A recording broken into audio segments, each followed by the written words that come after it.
Today, we're going to look at how to register for classes here at Gadsden State Community College. First of all, you're going to begin in the Gadsden State webpage. So you're going to go to the home screen of Gadsden State, and you're going to see up in the top right-hand corner, My Gadsden State. So you'll go to My Gadsden State, and you see it here with the arrow. So you want to go in through this, and that's going to bring you to a screen that looks like this. This is your My Gadsden State portal, and what you'll do is you'll click on Get Started. Now, if this is the first time that you're a student here, it's going to ask you multiple questions, do some authentication. So if you need anything with regard to that, you could reach out to our office here at Gadsden State in the advising and retention area. You could reach out to enrollment services. You could reach out to our IT help department, depending on what the situation is.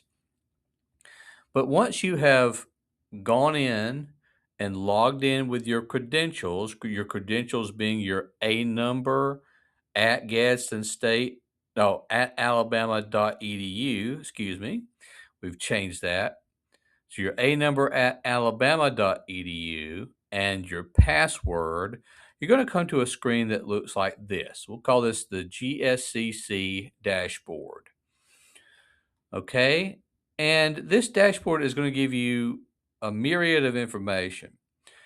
You're going to see the Microsoft Office 360. You're going to see where you can go into Canvas, which is your online portal for your online classes. Some classes that are in person require your access to Canvas. You'll see your course schedule and multiple options for you. But for this particular presentation, I want you to focus in on the student card. And you'll see here you've got a couple options, but today we're dealing with registration. And when you click on registration in the portal, you're going to see this now registration portal open to you. And for the purpose of registering for classes, you're going to go to the option that says register for classes. It's going to bring you to a screen with options for choosing which period of registration that you might be registering for.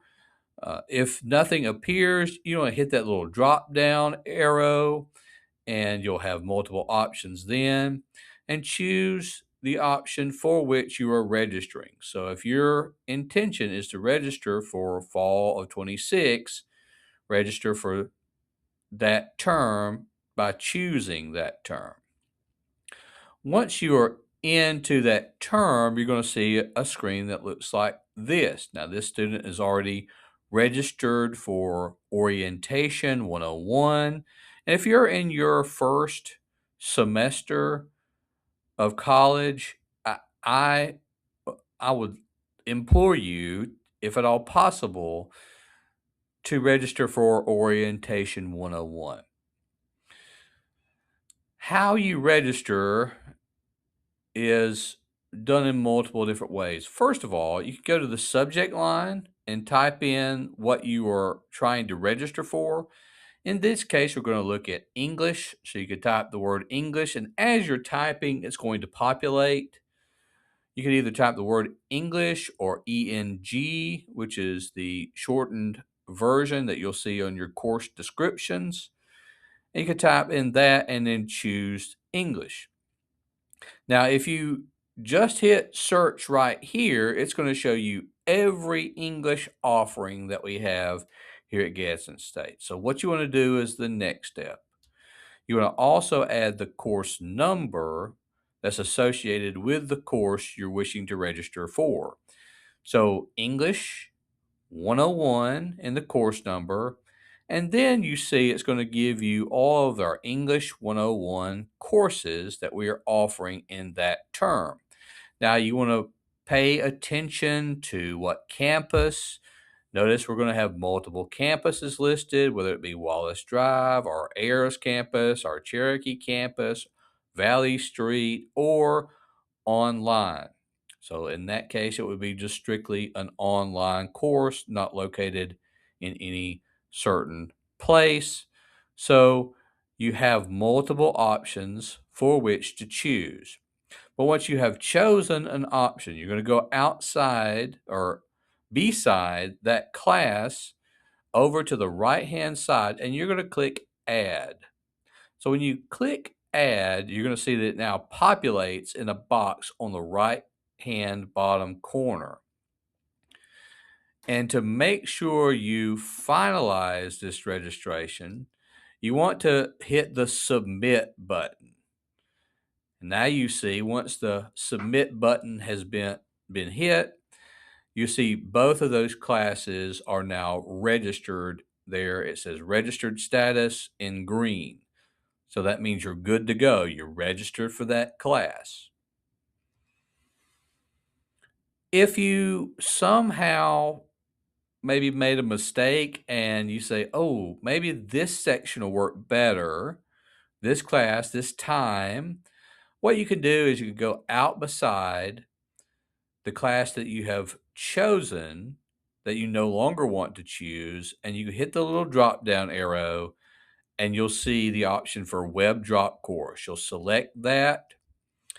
Then it will, once you hit submit after you've selected, it will actually say at that point, not pending, but it will say deleted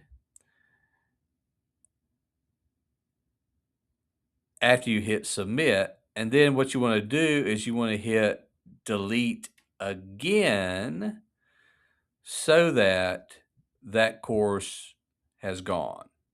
Okay? So you'll no longer see that course. You could play around and add those classes. Now, this is only happening during open registration periods. Once we have closed the registration, you won't be able to add or drop a course from this portal. You'll have to go through the withdrawal process after that period of time. Another way, other than choosing the subject and the course number, is you can go in and enter CRNs, and you see the option there with the red arrow pointed to it. The CRN is that 5-digit identification number that goes along with each course. So if you look over here on the right-hand side of the bottom, you'll see the CRN for the orientation class, and it's 12069. So maybe your instructor, you've talked to them already, and they're going to say, I'm just going to give you the CRNs for the classes you need to sign up for. Well, this is the easy way to just go in, hit enter CRNs. It's going to bring you to a screen that looks like this, and you'll type the CRN number in for that particular course. And once you do that, you'll hit add to summary. And when you hit add to summary, it will be added to the bottom right-hand corner box. And in order to make it finalized, like you did with the other one, you'll hit submit. Oh, wait a minute, something happened. Sometimes you're going to get in here and you're going to add a class, and maybe it won't add a class for you. In this case, there are some recurring things that we look for, some things to be understanding of as you go through the registration process.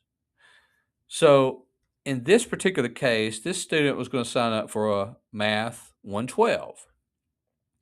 And it's not letting this student sign up for a Math 112 on its own. Now, what we can do is we can go back to that student card again. We can look at that student profile right above where registration is. When we go into the student profile, we're going to look at their prior education and testing. So what we're looking for here is there a reason that the student is unable to sign up for this particular course? Usually it's that a prerequisite or a test requirement has not been met. So in this case, this student scored an ACT of 17 in math. Well, that's pretty good. But based on our testing requirements, scoring requirements for that, this student will need to sign up not only for Math 112, but they'll also need to sign up for Math 111, which is a 1-hour course along with that 112 in order to be able to register for the 112. So there's going to be things that come up as you're going through the registration process that may keep you from registering for a particular class. So there's always a reason. But if you're unsure, I want you to reach out to our office, the Advising and Retention Center. There's our phone number, which is a direct line to the office. There's our email, which is also a direct email to us here at Gadsden State in the Advising and Retention Center. Thank you for watching. Go Cardinals, and let us know if we can help you.